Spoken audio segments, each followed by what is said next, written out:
அனைவருக்கும் வணக்கம். நண்பர்களே, பாலியல் என்ற தலைப்பிலே புது கவிதை ஒன்று படிக்கிறேன், கேளுங்கள்.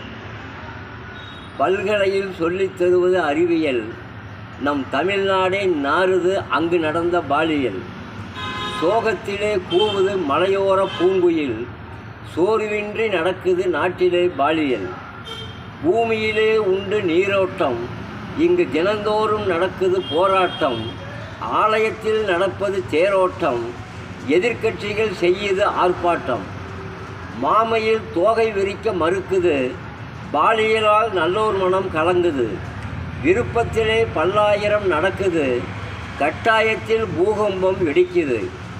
நாளுக்கு நாள் குற்றங்கள் பெருகுது, காவல்துறை கண்கலங்கி நிற்குது. அரசாங்கம் குற்றங்களை தடுக்குது, தீமைகளோ சட்டத்தை வெறுக்குது. வன்முறைக்கு ஆயுள் பலம் குறைவு, சட்டமோ காட்டிவிடும் துணிவு. தண்டனைக்கு ஏதுமில்லை கனிவு, நீதி நெறி காட்டிவிடும் விரைவு. குற்றவாளி செய்கிறான் கொடுமை, தண்டனையில் இருக்க வேண்டும் கடுமை. குற்றவாளி செய்கிறான் கொடுமை, தண்டனையில் இருக்க வேண்டும் கடுமை. நன்றி, வணக்கம். படைப்பு வெங்கடேசன், மேச்சேரி.